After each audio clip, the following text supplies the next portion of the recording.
Spyglass Entertainment, Paramount Pictures, has sent Johnny Destructo's Hero Complex, located at 4327 Main Street, Philadelphia, PA 19127, posters and 4K UHD Blu-ray sets of Scream 7. Hell yeah, dude. As of right now, still the highest grossing horror movie this year. Now, we don't want these.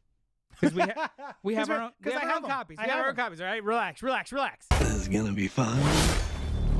But we want you to have them. Yes. So what we're going to do, if you're watching this on Instagram, this reel or YouTube, wherever it is, I want you to like, comment, sub our page, and let us know why your favorite part of the Scream series. Yeah, the favorite part of the Scream series. Favorite ghost face. Your favorite part of the Scream series, whether it's a kill, a killer, a survivor, or just a movie. A funny line. Yeah. Just make it worth it, is what I'm saying. Yeah. Make it worth it. CultPOP! What's up to all our sidekicks and henchfolk out there in the mother-loving geek nation, and welcome back to CultPOP Podcast Live, episode 178. If you're new here, this is the place where we celebrate the things we love, like movies, television, comics, lip-splitting, hammer-crushing, bike-chucking brawlers, as well as a few other things that scratch that nerdy itch. Tonight we're broadcasting at you live from Yunk Junk. HQ, a bomb-ass podcast studio right here in Philadelphia, PA. I'm JD of Johnny Destructo's Hero Complex, located at 4327 Main Street, Philadelphia, PA. Eat up, a little louder. I'm sorry. It's a rad-ass comic shop that caters to rad-ass folks just like you and these fine folks. Come to my store, give me your money, and then I will give you comic books. Can I stop for just a second? Yeah. Speaking of coming to my shop and buying comic books, I had the most delightful conversation with someone today. I love this story, yeah. A customer of I don't want to shout him out in case he wants to be embarrassed. I don't know, but customer came in. He's been coming to my shop for a full year. We know this because he showed up after the last Fan Expo and then came in today after the most recent Fan Expo, a year apart. He went to go get his Absolute Green Arrow signed by the writer, and Pornsec Pincho. that's the guy. And then he brought me one that he went back specifically to get another signed copy to bring to me to thank me for being his comic guy and getting him into comics and being so helpful and helping him find things that he loves. Isn't that just the sweetest? Well, you forgot to mention, like, he came to you after Fan Expo because he had such a good time at Fan Expo, but he didn't know where to begin with comics because he thought it was overwhelming. And you're like, no. We can do this. We got this. And you got him. I took him by the hand. Does he have a pull box? He does. All right. Yeah. Doing it right. Yeah. So, and then also the nice thing about the writer. Pornsec Pincho. Yeah. I'm saying the last name wrong, but it's Pornsec. Yeah. He's, Pornsec. while signing things for him, stopped to ask him, so how did you get in the comics? Which is also a lovely little thing that you're there to get something signed and the person stops and just asks you a personal question. Lovely. Just lovely day all around. When people are cool sometimes. Yeah. Pick a shot. I've never been sure. Pick a shot. Pichettshote. Pick a shot. That guy. Pornsec Pick a shot. So yeah. Anyway, I'm sorry to pause the show for that, but no, don't be sorry. That was a wholesome interaction. We need more of those. I think that creator lives in the New York or tri-state area. But either way, well, I'm Noel. Hi, Noel. Of what? Physical media space on Instagram, which is a digital space. So nobody came into my physical space to tell me that their love of physical media is because of me. But I wouldn't be against it. So let me know. Honestly, follow me on physical at physical_media_space. Noel, and I mean this with sincerity. I'm not just saying this because you said that. I have grown to appreciate physical media because of you. Right? And I go out of my way to be, instead of being like, oh, it's on streaming, I don't need to buy it on DVD. I'm like, no, I'm gonna buy it. I'm gonna buy the Blu-ray. Like I'm gonna touch this. Thank you. Yeah, I genuinely mean you get that. to keep it. Exactly. Forever. Exactly. And fuck the man. Yeah, fuck the man. Oh, hey, I'm the infamous Alice of Inside the More, your other favorite podcast, where real investigators investigate the accuracy of fake investigations in movies, televisions, and multiple televisions, and games. Every television there is. We want to draw your attention to our producer Noah. Whoa! We have a question for you. Yeah? One question. Have you ever been in a fight? Yeah? Paint the picture. Right now, Bob It Ross. was third grade, me versus two dudes. Whoa. One of them small. He jumped on my back. I ran backwards, landed on him by dropping myself on him. Oh my Nice. God. That's awesome. Is he dead? He's in the chat right now. Oh, yeah, he died in 3rd grade. Oh, They let me go with a warning. They let me go with None of a the teachers warning. like that kid. Yeah, They're they like, were He like, had it coming. It's fine. look, All you had it right. coming, but you did murder him. Tonight, we're going to talk about the movie that has the biggest box office, if box office success was measured in concussions and contusions. Yeah. The Bruises. Furious. Mm-hmm. But before we do that, we're gonna gossip about what we enjoyed this past week. Commiserate. Catch up, chit chat, Mhm. commiserate. Yeah. Share a beverage. Share a beverage or 1 or 5, as friends are likely to do. We also have a potential sweepstakes, which we'll get into in Sweepstakes. What's Poppin'. Nice. Reminder, if you're here live, feel free to like, comment, and subscribe, and hit that bell icon. And hey, if you join us later, you can still do all of that cool stuff. So don't worry about it. You can also send the show emails. At, Because we got letters. oh wait, hang on. Let's do the email address. If you want us to read your letter on the air, like we're about to do this one, and answer it in real time without any preparation, you email CultPOPGo, one word, CultPOPGo @gmail.com. Right now. Wonderful. Like Matt Monagle did, Who? I know that guy. because we got letters. Oh, we have lots And lots and lots and lots of letters. He's always going to do it. Mailbag remember. question, says Matt. Hello. As you read this on air tonight, if you read this on air tonight, That was a threat. See? right? I will finally be watching The Furious, which I've been assured is the greatest action movie since the original The Raid Redemption. I was one of those people that assured him. I saw him in person on Monday, and I was like, bro. Bruh. So here's the question for the group. What movie character would you most want to throw down against? And this is movie character, not actor. Bonus points if it's someone who can fight back. No fair picking June Squibb in Thelma. I gotta look up the character's name, but go. All right. Yeah, look at the Do you have character's name. a character you would fight, you would throw down with? Absolutely. Margaret White, Carrie White's mother. Beat her ass. Beat her ass. Whoa, She doesn't nice. need me to. Carrie can handle it on her own, but I'd just love to get a punch in there or two. Wow. And also John Travolta in that movie. The Billy, I think is, what's his name? John Travolta's character? In Carrie. In Carrie. see, yeah. Just just throw down with all the anybody involved in the pig's blood scene and just, yeah. But Margaret White, for some reason, is the first one that came to mind. Drives me Gosh. nuts. The problem I'm facing when posed with this question is I can't fight. So anybody I pick has to be an easy beat. I mean, You don't know that you can't fight. Yeah, I maybe mean, maybe if you'd you- surprise yourself. Noel will fight you, JD. No, I won't. Okay. I'll fight no, you. No, I won't. Alice will fight you. I'll. All right, it's fine. Well, you'll win, Wow. but I'm not going to back down. But you'll Wow. win. I got one. I just recently watched this. A couple months ago, and I talked about it on the show. But Christian Thompson, which was Simon Baker's character in The Devil Wears Prada. Such a punchable face. Yep. Is And that he's, the boyfriend? no, it's the blonde curly hair editor guy. Oh yeah. Who's so charming, but still like he's just Yeah. got a little bit of slimy, and then he's Mhm. full slimy, and you're like, I just want to like throw food in his face. I have it. He's a piece of shit. I have it. Good. And this is a real person, but because he's in a movie, this counts. Donald Trump from Home Alone 2. Fucking wreck that dude. I don't know. He might. Which is he? Is he awake? Is he awake? I mean, is he ever? I don't know. That's what I'm saying. Yeah. That was a good one. Does he know you're coming? He will. Fucking Guy. In If I could go in back Minecraft, and beat him that's- then. It's not a real threat. All right. Oh, now I specifically wanna Home think of Alone more Donald Trump. Yes, no, Home Alone Yeah, Home Donald Alone Trump. Not- Because that'll stop so much. Yeah, not in chief. Home Alone in chief. Yeah.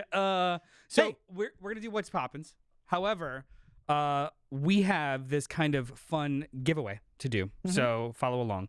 Not Lionsgate. I'm sorry. Yeah, it's Lionsgate. Let's The start people over. at Scream 7. Let's cut one over. No, it's not Lionsgate. Oh, my bad. Spyglass Entertainment, Paramount Pictures has sent Johnny Destructo's Hero Complex Located at 4327 Main Street, Philadelphia, PA 19127. posters and 4K UHD Blu-ray sets of Scream 7. Hell yeah, dude. As of right now, still the highest grossing horror movie this year. Wow. Now, we don't want these. Because we have our own, we have our own them. copies. I We have have our own them. copies, all right? Relax. But we want you to have them. Yes. So what we're gonna do, if you're watching this on Instagram, this reel or YouTube, wherever it is, I want you to like, comment, sub our page, and let us know why your favorite part of the Scream series. Yeah, the favorite part of the Scream Favorite killer. series. Favorite ghost face. Your favorite part of the Scream series, whether it's a kill, a killer, a survivor, or just a movie. A funny line. Yeah. Just make it worth it, is what Yeah, I'm saying. yeah. Make it worth it. When we have My favorite lines. Booga! more than there are 5 here. When we have more than 25 participants, hopefully it'll be like Thousands. hundreds. Of course. Billions. We will randomly select those that follow all these rules. To remind you, the rules are follow wherever you are right now, whether it's on YouTube or Instagram, follow us. Like, comment, subscribe to this post. Tag a friend if you want to. Should you tag a friend? Should I Tag a friend. Yeah, tag a friend. This is super If you have a planned. friend to tag. If you don't have a friend to tag, tag me. That's at physical _media _space. It's Yeah, fine. Wonderful. We just want to be able to filter you out so you can win one of these pristine copies of Scream 7. Scream 7 4K UHD Blu-ray and digital code with the slipcover sealed. This is legit. This is a Okay. this is like a $35 MSRP. Mhm. So, you know, All right. Heck yeah. Thank you, and thank you so much. Spyglass guys. Entertainment and Paramount Pictures, Paramount Scares. That's awesome. I love it.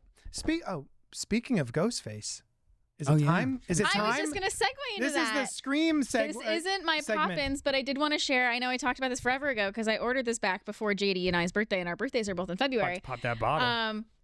I got us Ghostface vodka. My bottle, sorry JD, is signed by my boyfriend Matthew Lillard. Does you know that?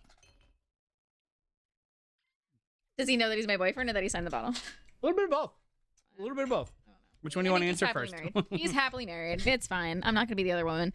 But then I got an extra bottle to gift my dear friend JD. Oh my God, it's me. And he decided we should all try a sip of it today when we find. I literally got this when I got back from the Body Farm. While we're pouring, what's a body farm, Alice? Hey, that's part of my What's Poppin' today. Yep. So I had the absolute privilege last week of getting to go to the world's first body farm, which is a forensic anthropology research center. And the kind of research they do, it's, oh my God, I just can't explain it. So this is the world's first body farm. It was developed at University of Tennessee in Knoxville, UTK. And right now it's 3 acres of land outside of the actual research building, William Bass Research Building. He was the forensic anthropologist that discovered or invented this, basically.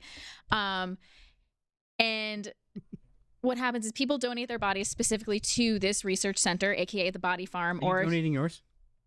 We're still deciding what I'm going to do with my body. And by we, I mean me and the voices in my head. But I do either want to be composted or donated in some way like this. But so donors can donate their bodies to the Body Farm.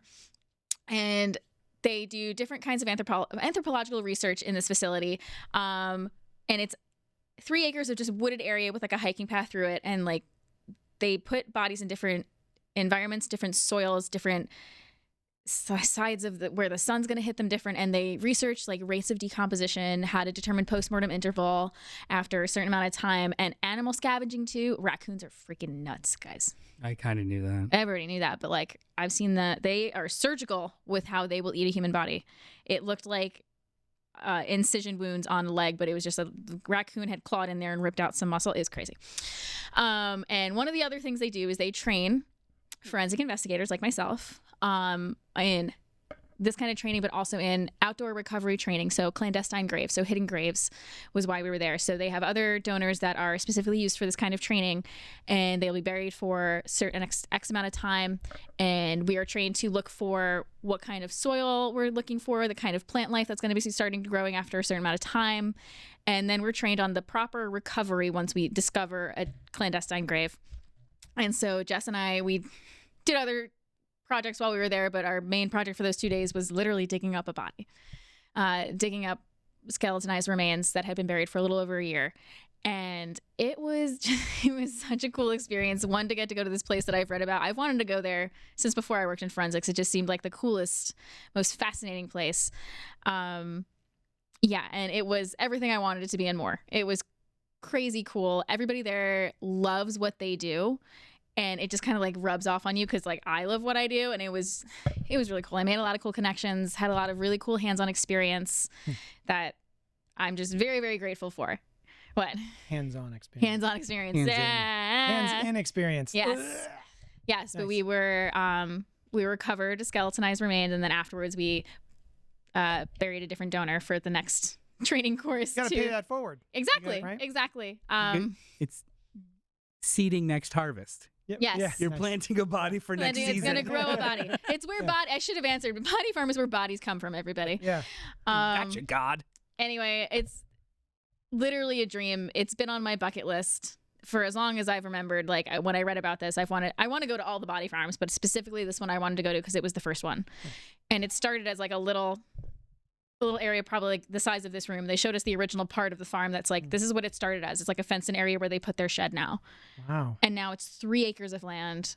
That's awesome. It's That sounds so cool. it's litter so with dead cool. souls. So cool. very And people, scary. I want to also just specify this because I was talking to my sister about it, and she was under the impression like when you donate your body to science that these people just get thrown in there. I'm like, no. The people specifically sign up for the body. Like this is like they know when they're alive, this is where my body's going to go. Nice. And their families know, and they're very open with the family and communicating with the research that their loved ones are a part of, and like it's so cool. That's rad. I want to go to the farm. Ugh. I It's mean, they cool. send you to the farm when, you know, Well, I did think Yep. I did think it would be funny to donate my body to the body farm because when like a pet passes away, they're like, oh, they're just at a farm. You can say that about me. Like, no, she's just at the Alice farm. is at the body It's farm. what she would have wanted, and you'd be right.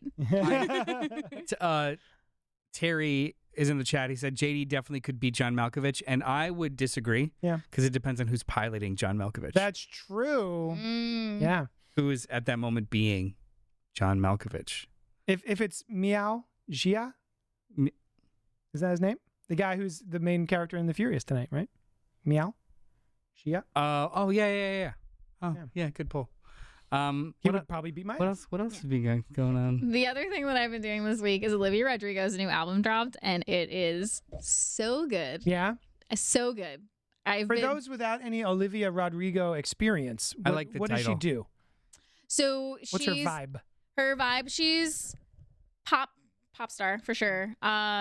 Little bit of an edgier vibe sometimes, like not quite like the Sabrina Carpenter, Ariana Grande pop. I know she's taking some inspiration from Hayley Williams. Like Oh, she's I'm like, in. yeah, but definitely on the more poppy side. But yes, this is her third album, I believe. It was Sour Guts, and now this is You Seem Pretty Sad for a Girl So in Love. And this album is a title. work of art. Oh yeah. It's so good.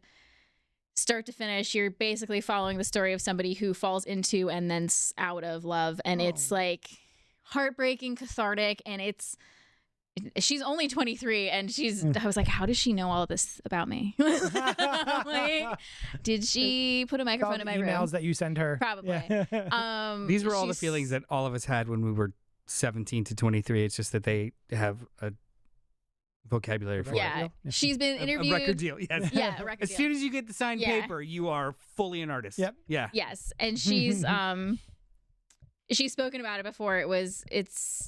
So she started as a teen doing music, and she was a Disney kid. She was in the High School Musical, the musical show, Gotcha. I believe, and then her first album came out when she was like 17, I think, and then I don't know. There was like another very popular person. Yeah, I that don't was know in- off the top of my head. Not actually, like the second gen of High School Musical. There was High Yeah. School Musical, and then there was High School Musical, the musical, the show. And some people came from that. Yeah, but she's one of the people that came from that, and she's spoken about this album. It was like about her first, like, she quote unquote called it like big girl relationship. She's like, my other albums were about like my teen Yeah, romances, and this one's like my first Like a real. adult relationship and it's about like all of the things I learned about myself through that, and it's such a good album. I've been texting my friend Danielle about it nonstop. We've been listening to it on Awesome. repeat. It's really good. Highly Thanks. I'll have to recommend. give it a listen. Even I was talking to somebody on Instagram who had posted it on their story, and I was like, it's so good. And they were like, I know, I usually don't listen to Olivia Rodrigo, but this album slaps. And I was like, I know. Oh, that's Yeah. great. Yeah. Nobody- Yeah, I need to find a new album to put on repeat. Have you ever listened to? He died Sunday. Have you ever listened to Oliver Tree? Oh, yeah. No. It's very good. Yeah? It's very good.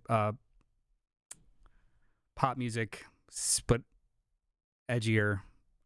He is basically a living meme, and then every album is a different persona, but the music kind of stays the same. It's very good music, but he died in a helicopter crash on Sunday in Brazil. I do know this. I had listened to him a couple years ago, and I was like, this is actually pretty catchy. Since he passed, I've been listening to the stuff that I never listened to. I was like, this is actually really good. Really? Yeah. Oh, I gotta check him out. His outfit makes me not want to. That one specifically? Oh. Yeah. Every single one is completely different. That's awesome. Cool. Yeah. Oliver, I got 2 new things to listen to. Yes. Awesome. Do we want to sip on this with our Poppins? Oh, yeah. Cheers. Enjoy some Ghostface vodka. It's got a paint thinner finish. Oaky. I'm just It's kidding. not bad. I usually don't like sip on vodka, but Right, because I find vodka to be paint thinner. It tastes like vodka. Yeah. it tastes like vodka. It is a very vodka. Thanks, Matthew vodka. Lillard. It is Thank very you, Maddie. vodka forward. He didn't send it. I paid a lot of money for this. He didn't just send it to us like Spyglass You sent know, us this. on a scale of 1 to 10, I give it a booga. Booga! Would you say it's no Sharon Stone? No Sharon Stone. All right. Hey, Noel, what was the reference? popping for you? Oh, it's So there's a movie called Scream. We've never seen it. We've never discussed it. Oh, is it part 1 of 7 that you could win if you just like, comment, subscribe, and follow us on Instagram and or YouTube? Waka Tag waka? a friend. Let us Do know it. what's up. Make a friend and then tag them. What was popping for you this week, Noel? Well, there were 2 things that there's more than 2 things that I tried this week and watched. Did you snip, snip, snip, meow? How did you just talk and rewind? That was wild. Well, there was like 2 things that I want to talk about of the many things that I watched this past weekend. Yes. The first one being a show on Apple TV, Widow's Bay. Everyone's talking about it. I've Have you tried wanted it? to Have you watch tried it? Have you this. tried it? I've tried it. I have. I I've don't only have watched Apple the first TV. I need to episode, borrow and I'm like, okay, we're into this forever. We just watched the second episode, so we're not too far ahead of you. So it's basically, if you took Twin Peaks, which I need your full report on. I if you still haven't have to catch finished up. it. I haven't finished it. Where did you get to? The end of I made season it 1? pretty far. I know. I'm in season 2. I know who killed Laura Palmer. I Like, don't know. shut up. I wasn't gonna say it. Yeah. So, Anyway, it's so basically, you got to the first half of season 2 and they Yeah. clear everything up, and then you're like, I had oh, season there's 2. 8 episodes now of some other plot. JD, have you never seen Twin Peaks? No, I had the end ruined for me. I wish I could experience which it end? again. I Of watched the the first return? episode. What happens to the agent? Something That's happens okay. to the Okay, cool. That's okay, because there's a whole nother season Great. that's 18 years later, Great. And then in the movie Fire Walk with Me. which is a I did prequel see to that. the first season. Oh, okay. So it's just, Okay. Cool. yeah, Yeah. you're okay. Okay, great. Thank you. Anyway, Widow's Bay, Widow's Bay. is basically like taking aspects of Twin Peaks, putting them in a blender, taking some Midnight Mass, putting it in a blender, and then quirky, almost The Office style humor, Yeah. and putting it in that Putting it in blender, the same blender. and then creating this kind of like Bay Area moody slice of life show. It was It also is so weird. the pitch for it I've heard, the elevator pitch I've heard is that it's basically if they gave a show to the mayor of Jaws. There's a lot of that in it. Yeah. which is I can't remember the name of the island. Amity. Amity. Amity Island. Amity Island. Yeah, why are you talking backwards? Sorry. I hate It's it. the fucking vodka. It's scary. It's Twin Peaks. It is I'm Twin Twin Peaking. Peaks. Oh my I'm God, Twin it's scary. Are Peaking. you in the red room? Yes. Oh my God. Go ahead. Ah. I like it. It is delightful. It is. It is absolutely delightful. It's the tropes that they lean on are very telegraphed and it's fine. It's the actors and it's the interactions that are just so special. And that's honestly what I loved about Midnight Mass. It's like I mean, Midnight Mass had much more of like a moody mystery associated with it. You weren't exactly sure what was going on until they revealed it, and you're like, oh, cool. But it really was the characters and their interactions that kind of kept you going. Yeah, of Because like by the time something is revealed, it's just like, that's cool. But what's really going to happen between these two people? Yes. And that's Great kind character of work. what this is. I love Reese. Matthew Reese? Matthew Reese. Is that his name? He I is- am just discovering him now because of The Beast in Me And then Hallow this Road. show. And what? Hallow Road. And Hallow Road. Yeah. I Apparently thought he was in The Americans. I haven't seen that yet.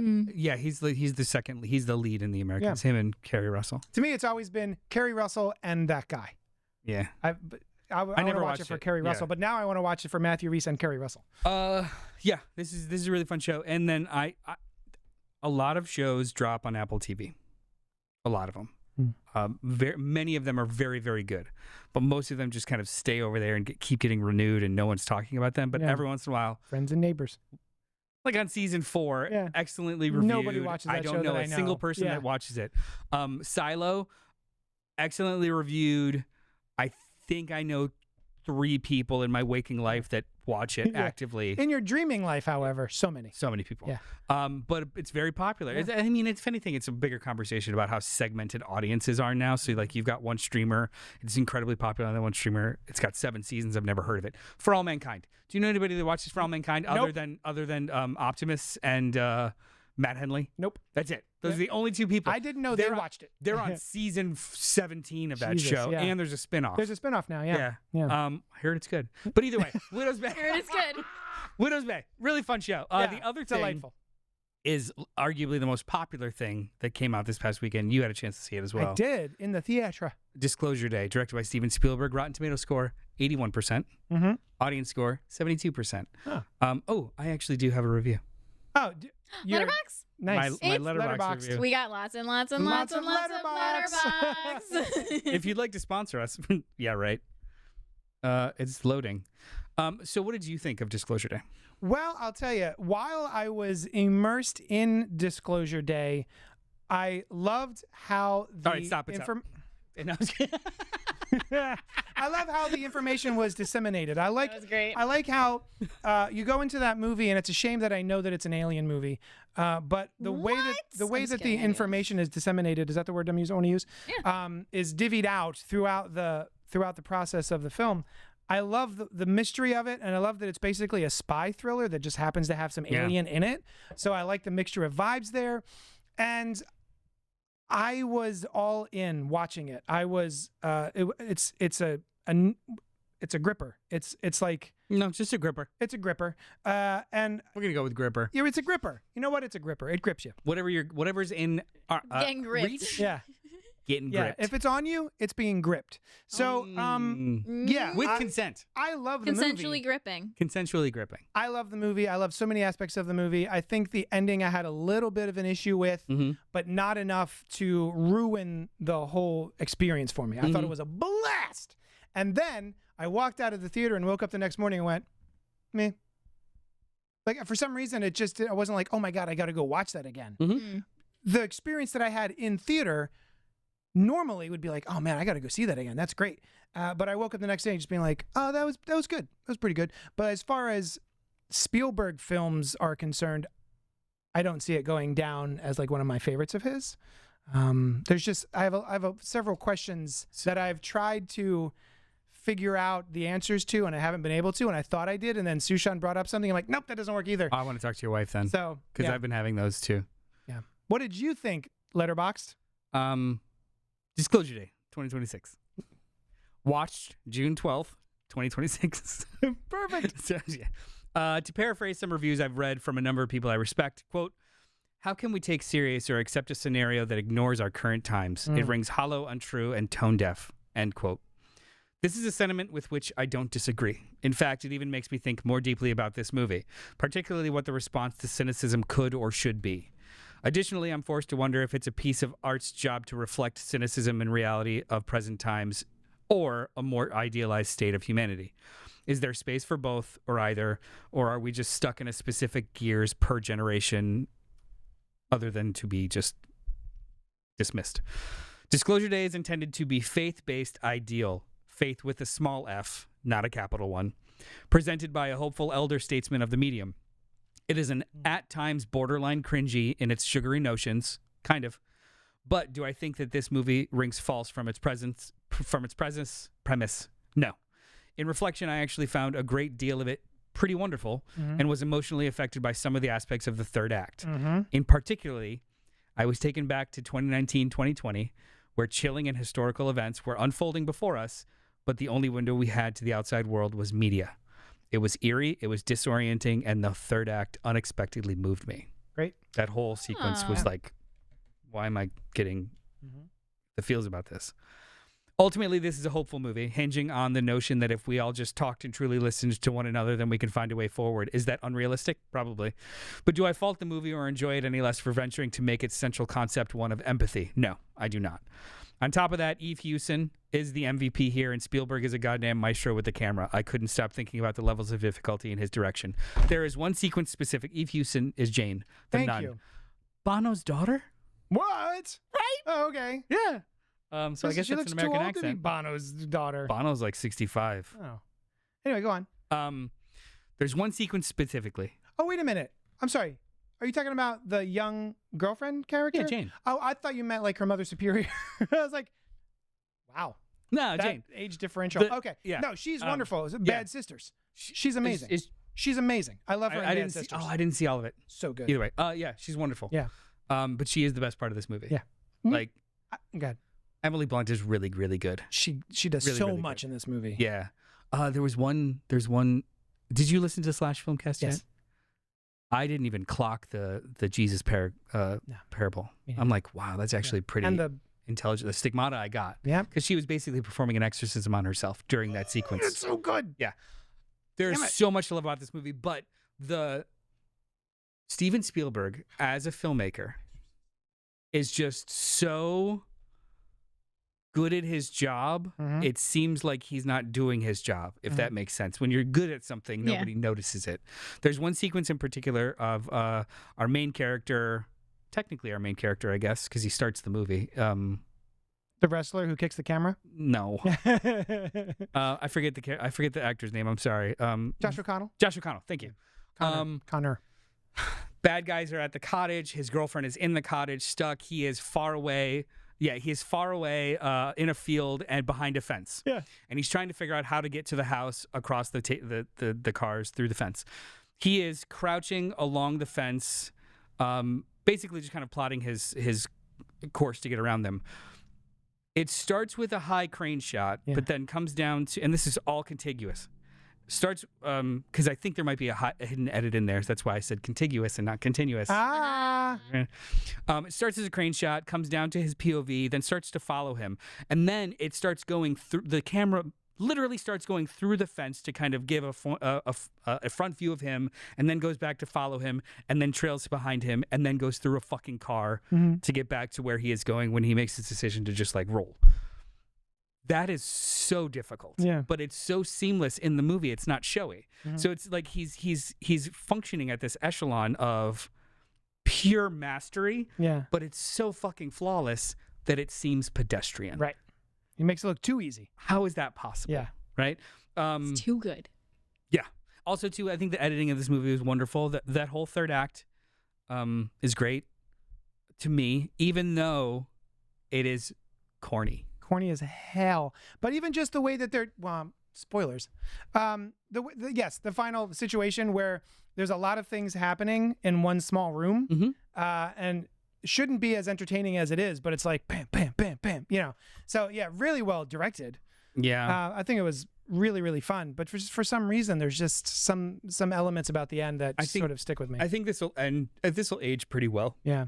But People are coming around on Artificial Intelligence, his other movie. Yeah. I've never revisited it because I was so bored, but now I kind of want to. I think this will age well. I do think that it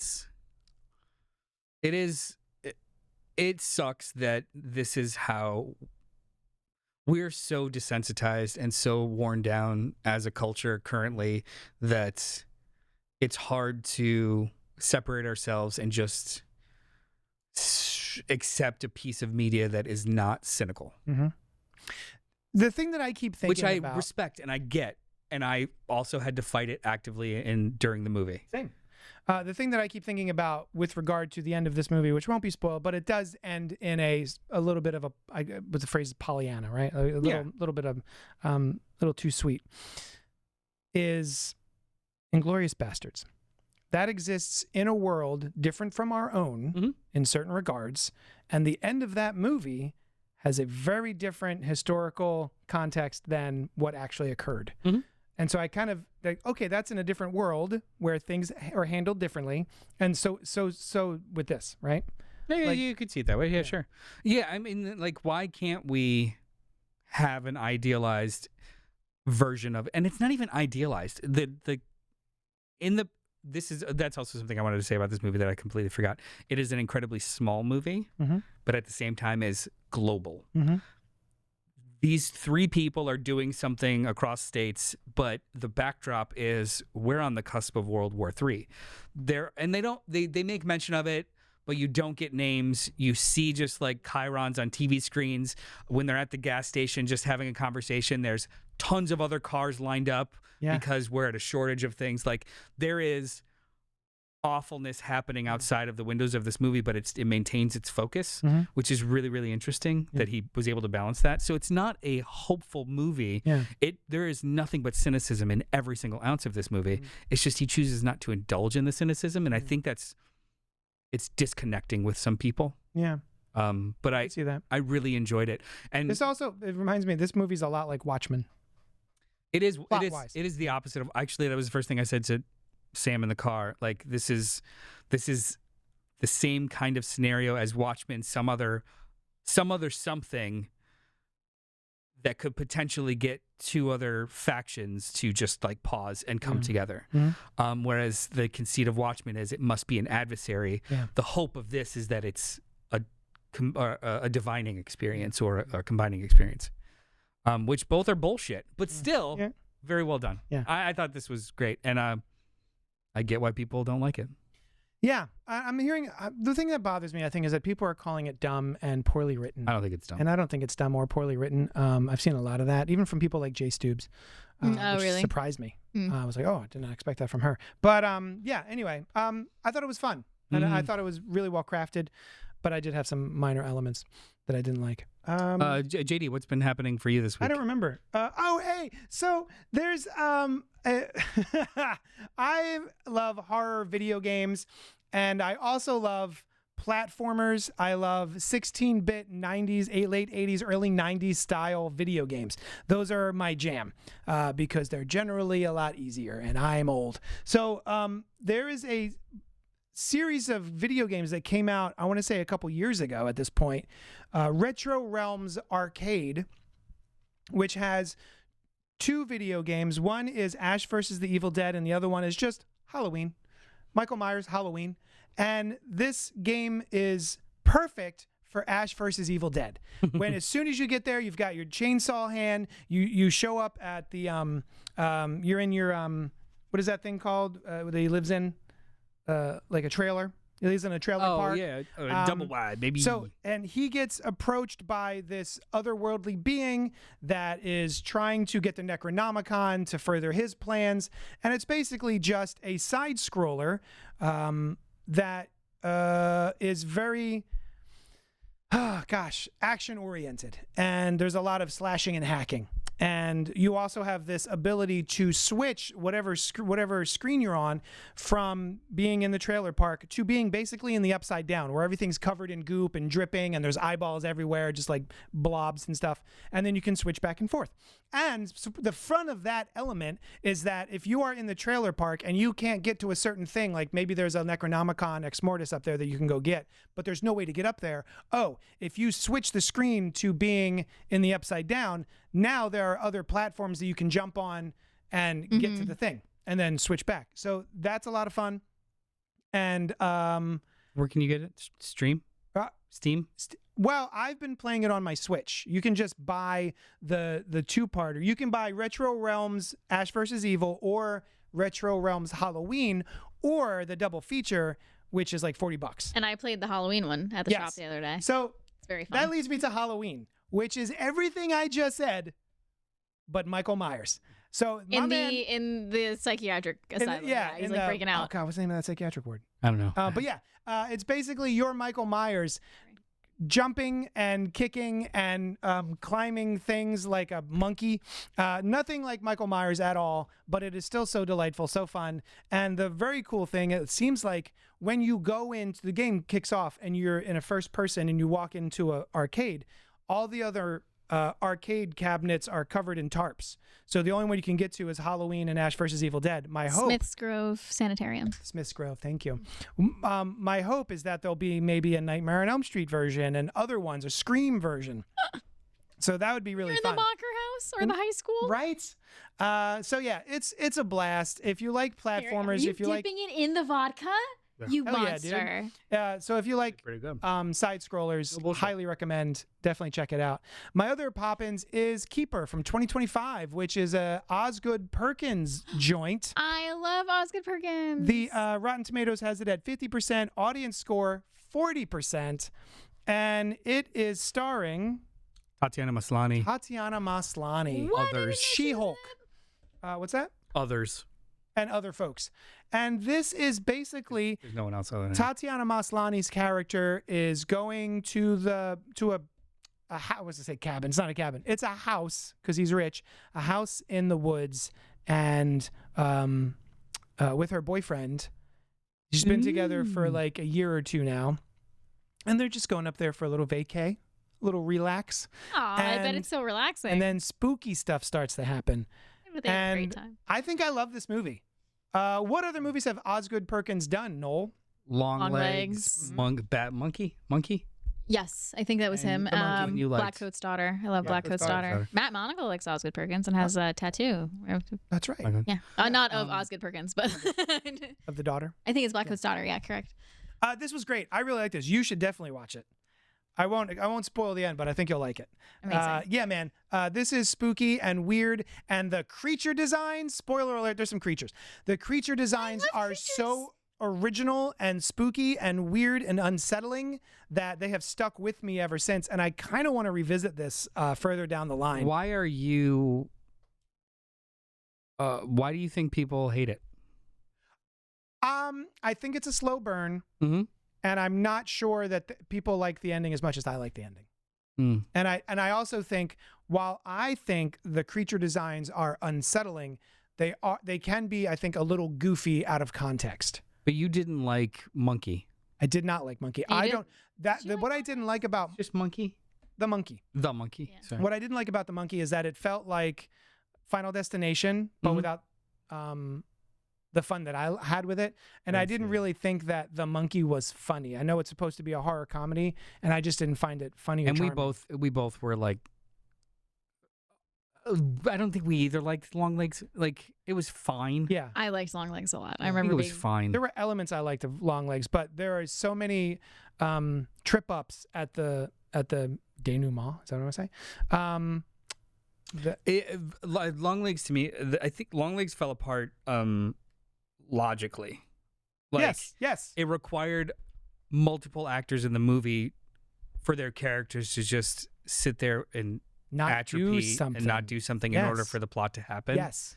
So it was like, okay, who's this for? There is a Like- character in that movie who is very explicitly told what they need to do in order to stop things, and then they just spend the whole last 10 minutes focusing on something that's not that while the other thing is happening. It's hard to explain without spoilers, but I hated that. But it wasn't just that, because in that sequence, at least you could say like something was powerful Yeah. controlling them. Supernatural. But it really was just also like the whole movie. It's just people actively not walking through a room or talking. Like it started to feel like the movie would fall apart if these two people acknowledged each other. Right. So we're just not gonna let them acknowledge each other. Yeah. Like that kind of thing. Yeah. Like the movie's artifice was controlling as opposed to the characters are controlling Yeah, it. I agree with that. Which is an aesthetic I just didn't like at all. So I didn't see the monkey Yeah. or this. Yeah, I didn't not see like the monkey. Yeah.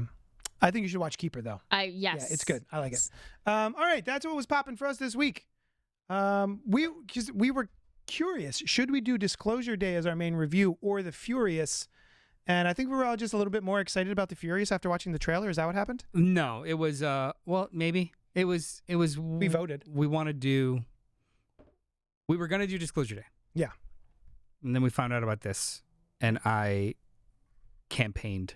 It's true. He went door to door. And you were the only one that couldn't do two movies. Yeah, I couldn't. I was So it was coming like, back from all right. Tennessee and moving apartments. You gotta pick one. and You got to pick one, Alice, Working. and she picked the Bone Crusher. I did pick the Bone The Crusher. Furious came out in 2025. No, it didn't. It's 2026, silly. Well, Writ- it came out last year in other countries. in other countries. Right? Okay. Yeah. I thought Written by Tim Schumacher, Gilles Anglais, Kwon Si Shum, and Frank Yu. directed by, Tanigaki Kenji. starring Ji Miao, Joe Taslim, Brian Lee, Yayan Ruyan, and Joey Iwanaga. Rotten Tomatoes has it at a 97% and audience at a 95%. It's pretty accurate.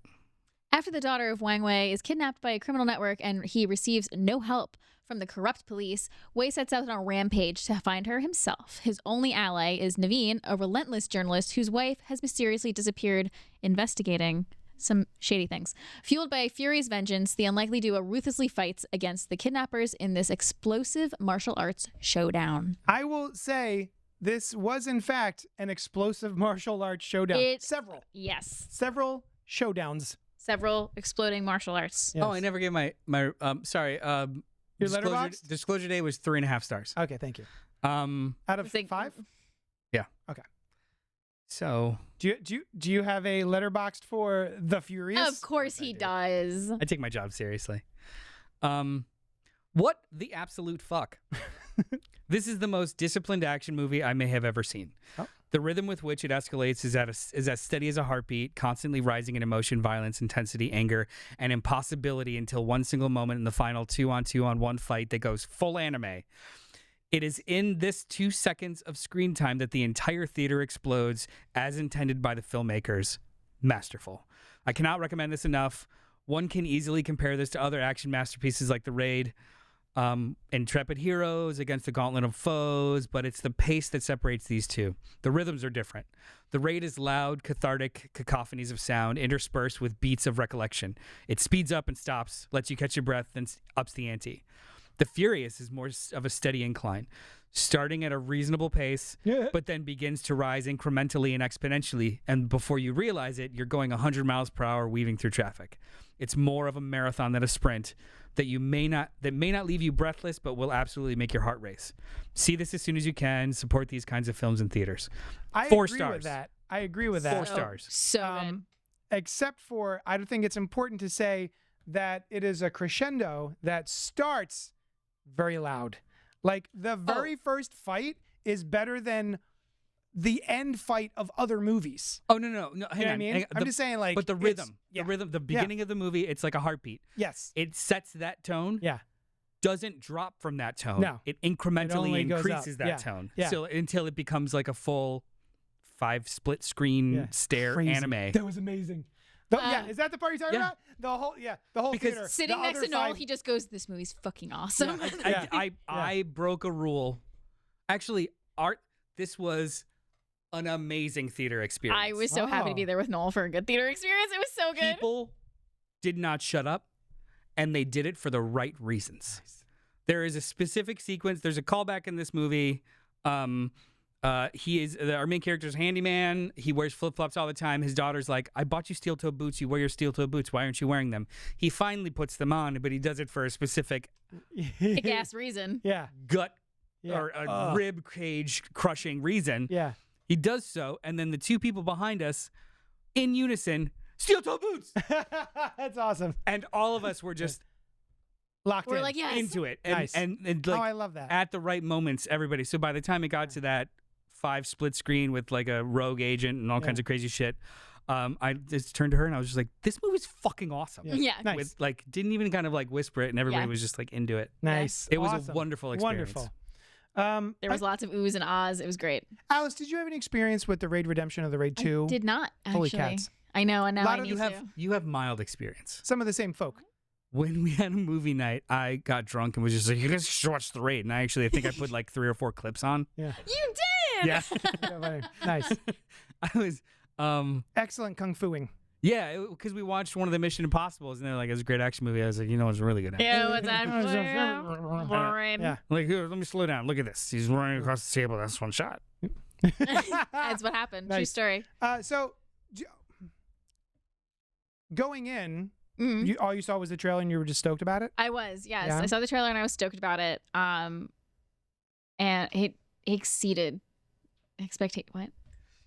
I could see myself in the one monitor. so I was like- I just have to like, be like, "Yes, Alice, tell us." Tell me. Yes. Yes.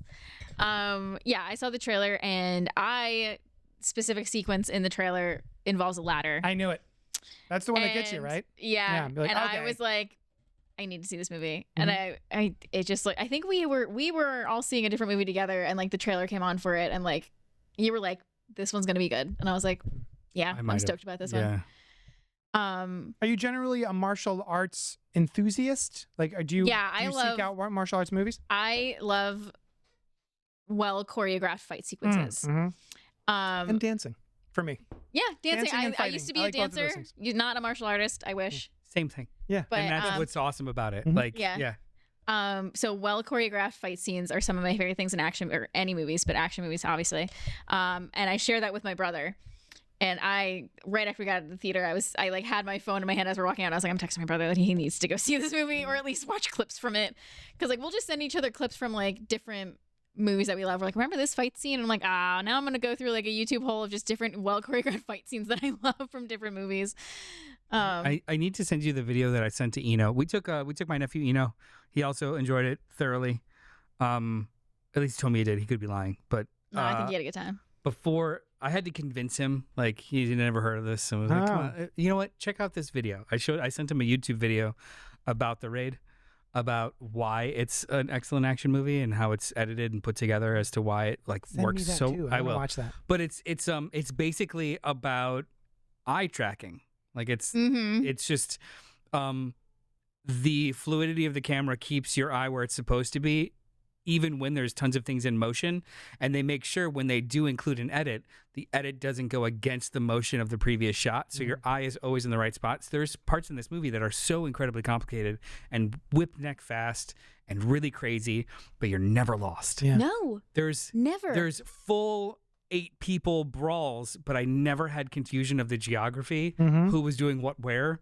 And it's not because they were all wide shots. No. But they just made sure that your eye was always where it was supposed to be and didn't like over ramp it. It was awesome. It feels like an impossibility to me. Like as I'm watching these movies, I'm like, how do you even set this up and then track the whole thing beginning to end? Like I don't understand how this works. How I know it's done well, one, I have eyeballs, but two, if certain action movies, well, because I know people are going to be in the comments like, oh yeah, she can watch movies. That's how she knows they're good. I get if things are too shaky cam and I can't focus on. Oh, I hate that. I get motion sick. I get very motion sick. Not once. Nice. Not once in this movie. I could follow everything. I knew there was a lot of movement going on, and I was literally sitting there thinking, I was like, I don't feel nauseous. I was like, awesome. Oh, cool. Yeah. What do you think? So, I loved. There are multiple. There's only several times, 3 or 4 that I could count that I went to the movies by myself. One was The Raid Redemption, and then the other one was the same movie, Dread. The Raid Redemption and Dread are the same film, one with martial arts and one with guns. And both are fucking awesome. Both are fucking awesome. I love both of those movies, top tier. And then this one. Because I couldn't go with you guys. Are those really so the only 3 movies you've seen on your by own? myself. No, I'm sure there's other ones. Oh. Yeah. But I just don't remember what they are. But like these have stuck out. And so I love this movie, and I think even more so than The Raid, I love the story of the characters in this one. It does remind me a little bit of a John Woo film that I just recently revisited called The Killer, where it's like this bromance between two. John Woo. I'm sorry. For some reason, my brain, John Wick. I'm like, what John Wick movie? I know, yeah. John Woo. Yeah, John film, Woo. The Killer. Yeah, The Killer. The bromance. Where you got this bromance between these two dudes who are at odds, but these guys are with each other and trying to, accomplish the same task together. And so I love that little team up of them. But I do find myself liking the beginning of the movie a little bit more than the end of the movie, just because the stakes in the beginning of the movie are so personal and they're so desperate. His desperation and the emotion behind the fighting that he's doing in the beginning of the film is, I think, a little bit more potent than what we get at the end, which is basically a free-for-all anime style. We're actually fighting. I don't want to use any spoilers, but the action gets a little too big for its britches.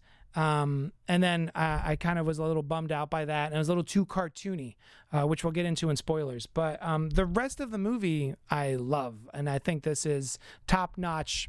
I keep calling it a Kung Fu movie, but it's not Kung Fu. What is it? Not? Muay Thai, Wushu. It's a couple of different. Oh, I Yeah, didn't- 'cause it's- Pancakes a I'm lot. very It's a ignorant when lot it comes of. to martial I arts. meant to look it up, but I didn't have a chance to. But before that, I want to get to your point. The title I think is perfect. The Furious, because we have two main characters and they both have very, very deep personal stakes. The movie starts with introducing us. Well, not the cold open. The real narrative starts with Wang. Yeah. Wang Wei. Yeah. Mhm. His desperation is palpable. Yeah. And that's how it starts. I would argue that his entire arc ends at the end of the second act. Mm-hmm. And then Oh, it yeah. becomes Naveen's. Yeah. And the movie ends with his furiousness. So it is a weird shift, Mm-hmm.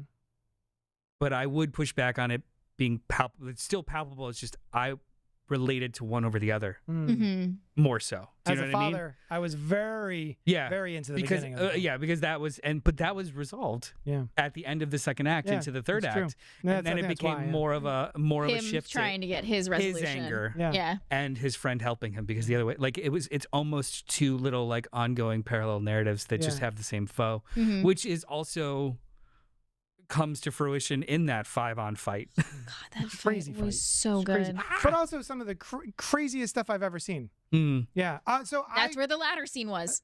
Yeah. From the trailer. Despite my minor quibbles, this is a baller movie. Like, if you have a chance to go see The Furious in theaters right now, I'd say go do it. It is read the listings, the timing, because it's being presented in both dubbed and subbed. Yes. The dubbed version also has subs. It's just some of the dialogue is also dubbed. It's very interesting. So with the dub, I thought it was really neat that so much of what they are saying looks like they're saying It's a multi-language film. That's just it. Like, there's a lot of times because they're in a multicultural country. Like, Yeah. it takes place. So there's some Cantonese, there's some Korean, and then there's some English. Okay. So it's a multi-language movie. Yeah. And then some of it they just keep the subtitles because one of the characters is mute. So Mhm. we've got sign language. Which is very interesting. Yeah. idea. And I didn't I love realize that actor is from 1990s, a couple of 1990s Jet Li films. Oh, I didn't My realize Father that. is a Hero. He plays Jet Li's son in that movie, and Oh, he's grown up in this Dope. martial that. arts. But apparently the dub or the sub version is just less of the, because I think the only time the dub is really, really noticeable, because it's actually a really great dub, It is. It's really dubbed good. very is well. in the police station. Yeah, the police station. All the police talk to each other in their native language and then talk to other people in like English or something else. So the only time that it's really, really obvious is when you have two cops alone talking to each other, Yeah. and it's just like their mouths don't no, match. yeah. But other than that, absolutely wonderful. Yeah, if you're into kung fu or martial arts films at all, I grew up in the 80s and the 90s, and I had a lot of friends Alert. who loved kung fu movies. Yeah. And for as much as I enjoyed some of them, I did not find a lot of the choreography to be that engaging or believable. Mhm. In my estimation, growing up, and I know I might get some shit for this, it's a lot of like we're just clashing our forearms together over and over and over again, and then jumping away from each other. So the stuff that is happening in this is unfathomable. Like, I don't understand how they made these movies, The Raid and this. Like, I don't understand how one even goes about doing this. The martial arts is so next level, top tier, and feels painful. Yeah. There are so many times where I was in the movie theater Clawhammer. by myself, Spine. like twitching Yeah. and like gasping. No one probably saw me. I was doing my. You're I was like, like. There's one, all that's, I guess I'm just used to it. There's two things that happened that did kind of like, there's one, ice, sorry. Put some candy in it too. It's good. There's a lot of grappling in this movie, but there's one specifically where the bad guy's got Naveen, and he's trying to put his thumb in his eye, and Naveen keeps kind of like dodging it, but he dodges it in such a way that it's basically he gets his thumb in his eye, but he rubs away from it. Yeah. And they do it slowly, so it's basically he is just like rubbing the fuck out of his eye. He just can't get in there. We spoiling? That's not a huge That's spoiler. not a huge Spoiler. spoiler, Okay. but Yeah, it's just a fight. people get punched a lot. Yeah. And one of them was very slow, and like it's almost like a head can explode, but a knife going in slowly is more disturbing. It was one of those kind of moments. And then also Saving too, Private somebody gets a sledgehammer to the head, and it breaks off, and it was Yeah. just like, oh, Yeah. Yeah. All right. Other than that, yeah. I think we all Spoilers. recommend this movie. Can I read my 100%. favorite Rotten Tomatoes review? Yeah. Yes. Are we in spoilers? No, it's not a spoiler. Okay. It's Go just for it. the best review of this movie I've read. Adam Ollinger of Adam Does Movies on YouTube said on Rotten Tomatoes, watching the action scenes in The Furious is now the only way I can achieve climax. Nice. That was my favorite review that I have read. All right, spoilers. I don't know what we could possibly spoil, but spoilers for The Furious. Probably just talk about that end fight. The end. Bro. Oh, okay. Here's where it lost me for about 30 seconds. The whole movie I'm in. His baby. No. That lost me. The baby. So the bad guy, he goes berserk in the business room when they're like, Oh no, that was heartbreaking. when he bites the guy's finger off, fucking awesome. Yeah. And then he breaks the bottles, he's stabbing everybody samurai swords, and then he's in a rage, and she comes in and he like just slashes her without realizing who she is in her pregnant belly. His wife. It was a lot. I was like, Oh, that was rough. No, Yeah. the thing that lost me for 30 seconds was they both, I think they fall out of the window into an alleyway and they start fighting each other with 10-speed bikes. I didn't like that. I did not. Not He just because pick him up and they're slowly. it was just Yeah. the entire movie was so incredibly creative in using the space, and they were just tossing bikes at each other. Yeah. There was no actual like choreography associated. that They were was just the- kinda I mean, they tossing were bikes at each other. clashing with full bike. They But- were like fighting each other with Yes, full bike. but they're so cumbersome. Yeah. It wasn't as fun. And I To be fair, understand. if somebody comes at me with a bike, I'm probably I'm gonna gonna grab hit a him bike with another bike. in self-defense. I'm not gonna Bikes on bikes. And I understand what bikes. we Bring a wanted bike to to do a bike fight. was get to nice was what we needed to get to was using the parts of the bike after we break them Which we apart. did get to, Very which was cool. cool. The Love pedal. that. Yeah. But there are so many choreographed bits that I think owe their allegiance to Jackie Chan films from 20, 30 years Especially ago. that first fight in the truck. Oh Yes. yeah. And much so. and the ladder. Yes. Yes. But so there are things that he had done, Jackie Chan, the choreography that he had put together, which is very serious and very creative and very cool. And then there are bits that are funny. And isn't this a little silly and shenanigan-y? And so I was clocking all of those in this movie, but then they get into the silly, I think that is a silly Jackie Chan bit where like, we're fighting with whole bikes. So that's sort of where they pulled me out. But then when they're fighting with parts of bikes, That's cool. suck me right back in. There's one other joke beat. Yeah. I don't know if anyone clocked it. Mhm. He's in the bar, the MMA fight stage, and he's in the bar, and then Afro guy tells him like, "Get that guy." Yeah. There is more bottles than humans that exist are Yes. thrown in his Yes. direction Yeah. at the most rapid speed. It was Yeah. basically It was like like Street Fighter. Yeah. the fanatic had a hot dog gun. It was just like Yeah, of yeah. glasses. Yes, I did laugh at that. And that was the most hilarious thing in the world Yeah. because he's nonplussed as a character. He's Yeah. just like, Yep. Yeah. that made me Yeah, that that made was me good. chortle. That was a Yeah, good yeah. I was bit. like, oh, Yeah. okay, this movie knows what it is. It's fine. It's Yeah. good. So that was literally the only part of the movie that I was like, all right. And then I was right back in. So yeah. The way that this movie uses physical space is actually just really, really wonderful too. Mm-hmm. The way that the camera kind of tracks people. A couple weeks ago when we were talking about just hold my hand. Just shh. A couple weeks ago when we were talking about Mortal Kombat 2. Yeah. The best fight sequence in that movie was Liu Kang and Kung Lao. Yeah. It The was spinny hat. very well choreographed, but then they introduced the X factor of the spinning hat, and so it required you to track an X factor in the scene that would sometimes come in and then leave, as well as what was happening in the foreground, which was really Kinda like cool. a boomerang. Yeah. Yeah, Right. This movie did it, but with another person, with 3 other people, in unison with each other, which was really cool. So you had a 2-on-2 fight at the end, which was incredibly well choreographed and fluid. Mm-hmm. And then we added another 5th person who was against all other 4.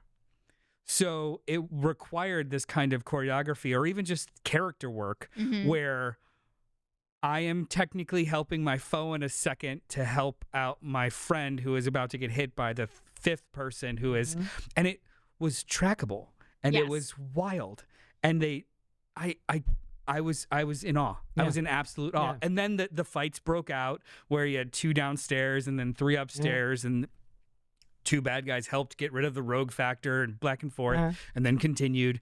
It was just, and then at the end of all of that, you had this absolutely phenomenal emotional beat with his wife, with the ring. And I'm like, this movie, I can't breathe. And it's her. fucking amazing. I actually got choked up with the I found her. I found And her. he's got her ring. He found her ring because the guy who ends up killing. Oh my God. That scene when he realizes. So the killer, the archer guy. Who's the bad guy in every one of these Everything. movies? Yes. He's so Mad good. Dog in Yeah. The Raid. Yes. He's so good. In Raid 2. He's a different character in Raid 2. Yeah, he's in both. He has bracelets with like tokens, trophies, as they call them, for serial killers of like all of his kills. And during the fight, it breaks off, and Naveen sees the ring on the ground and realizes, like, oh my God, you It's killed his my wife's wife. wedding ring, yeah. And he like rubs it in. He's like, oh, was this yours? Was this hers? And then he stabs Naveen, and then Naveen realizes he's gonna die, so he pulls him in closer good. and bites his neck So so that they good. both die. Yep. Gets his Bro. jugular. Bro, He jugs the bitch. Oh my But this God! is after bites his 20 throat minutes out. of ridiculous fighting. Yeah. This is after they were the ladder fight. This is right after the ladder fight, and I'm just like, bro. He like pulls him in. Oh my God! He like sinks into the sword I deeper. I'm sorry. Plot-wise, just child traffickers all laid to waste. Yeah. Which is So great. Yeah. So, you know, Cathartic. Yeah. all you and MAGA satisfying. people, you'll love it. For me, the MVP of this movie is Brian Lee. Yeah. Father. He's so good. Papa. Papa. The guy who's basically God, he's the He's the he's Ram Man from Masters of the Universe. in the movie. They refer to him as the poster child for, For head trauma. Yeah. Which is Um, funny because our main character had some head trauma, right? Yeah, they mention it. And it never really comes back. comes up. Yeah, he's got a hole Yeah. in his head. Never Well, comes back. that's the part of like, you know, maybe His he's mystery not alive. backstory. Maybe he's not alive at the end where he's, you know, on the ground not waking up. Yeah. They're trying to. He makes it. He's Good fine. guy makes it. But yeah, Brian Lee was awesome. Yeah, he's wonderful. So good. That fight in the ice house was really fun. Yeah. The ice house fight where like the guy's frozen and then they knock into each other and his head just flies The off. head. Oh, God damn it. Oh, it was so corny, but it was Ice just Cube head. so Yeah. good. I think that fight in the bar was really, really wonderful too. It's just the choreography of it, because you've got a cage match stage, and then the bar, and then an upstairs level, and you're tracking Afro Man. Yeah. I don't know. He doesn't have a name. One of the bad guys has an afro. He ends up being Ice Cube. then. Who ends up being Ice Cubed. But he is the target of our hero, and it's just this gauntlet to get to him, and then we get upstairs. But it precipitates in almost like a comical way of completely escaping, and then Afro Man ends up getting knocked off the stage and back into the cage where they started. It was just so well choreographed. It's and so not even like freaking the good. fighting. The geography, the blocking was just so well done. I cannot wait to own this. I was getting ready to I say, cannot I'm wait definitely to. gonna physical media. Yeah. It's a Lionsgate movie, so hopefully Lionsgate Limited is gonna have this like dope ass. That's not Lionsgate. That's not Damn it. Lionsgate. Send me send me Lionsgate- 5 copies Lionsgate to give away. We keep making this mistake because Lionsgate just recently released Scream 4 on 4K for the first time. Got it. Because of rights issues, I guess it's the only Scream movie that wasn't owned by like physical media, wasn't owned by Paramount, I guess, or something like Yeah. that. How that worked out. But yeah. either way, that's why we keep making the mistake. This is our friends at Paramount and Spyglass Studios. Thank you so much. Spyglass Media? Whatever. Doesn't matter. Our friends. Like, comment, subscribe. And get a free Scream 7. And tag a friend. Tag Maybe. a friend, get all that stuff. You know, we'll do a Yeah. sweepstakes. It'll be fun. And also go see The Furious. Yeah, go If see you it. like The Furious. kick-ass kung fu action. This is the kind of movie that we should support in the theaters too. Mhm. Hell Like yeah. this was so fun. So fun. Everyone So. agrees. All right. That's it. What's next week? Do we know?